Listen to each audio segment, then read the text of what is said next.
Hello, my name is Jen Chandler, and I am the Director of Elders Climate Action, also known as ECA. I'm honored to be hosting this press conference today.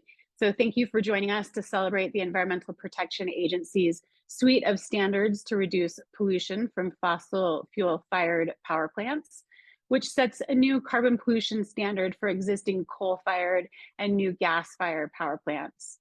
I'm pleased to be joined today by Regional Administrator Martha Guzman from EPA's Region 9 office, Arizona State Senator Priya Sundaresan, Dr. Eve Shapiro with Physicians for Social Responsibility, and Paloma Greenwald, RN with Alliance for Nurses for Healthy Environments.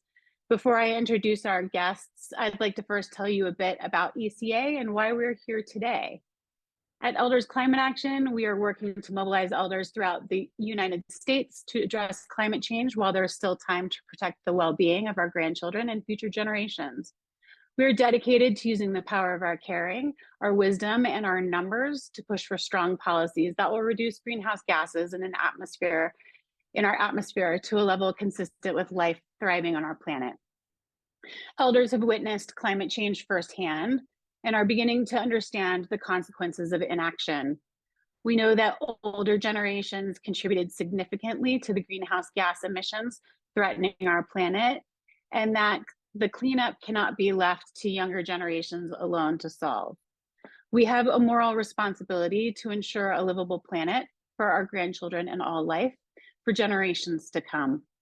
We must work across generations, across communities, and across party lines to build the political will to implement solutions. We believe that collective action is the most effective way to force policy changes on the scale and timetable that will be necessary to protect all of us. And as the largest voting bloc in the United States, elders are uniquely positioned to help build the political will necessary to address the climate crisis. That's why at ECA, our members have been working hard to push the EPA to finalize strong solutions to address air pollution. These standards we celebrate today will make significant reductions in carbon pollution that will help close the gap on climate commitments made in the Paris Agreement and by the Biden administration. Until now, power plants have been able to dump carbon pollution without limit.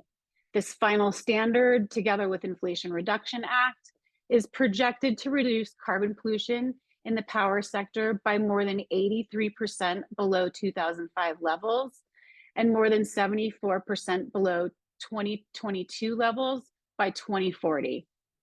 Strong standards like the Clean Power Plant Standard are critical in protecting the health of our elders, our children, our families, and our communities across Arizona. Here in Arizona, increasing occurrences of extreme heat lead to excessive high pollution advisories on a near daily basis. Additionally, Arizona is in a mega drought experiencing devastating wildfires, massive dust storms, flash flooding, and other extreme weather events. Science has been warning us for decades that greenhouse gas emissions created by the extraction and burning of fossil fuels are driving the climate crisis. Climate change and air pollution are directly impacting people across Arizona and across the country. And these standards will improve the air and help protect all of us. These improvements are happening because of the advocacy from organizations like Elders Climate Action, Alliance for Nurses for Healthy Environments, Physicians for Social Responsibility, Climate Action Campaign, and everyone else out there fighting for clean air. Because we submitted comments and provided testimonials and we're following up with phone calls and emails, we are seeing these changes by the EPA. So a wholehearted thank you to everyone out there who sent messages encouraging bold action.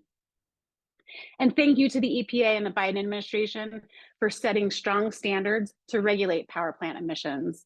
These improved standards announced last week are a great step for clean air, our health, and protecting future generations. At ECA, we are encouraged to see these critical steps forward to reduce toxic air pollution. However, we know that in order to meet our critical climate commitments, there's still more work to be done to ensure the cleanup of dirty fossil fuel pollution, like setting strong carbon standards for existing gas-fired power plants. We look for working with the EPA to finalize additional rules to safeguard our air.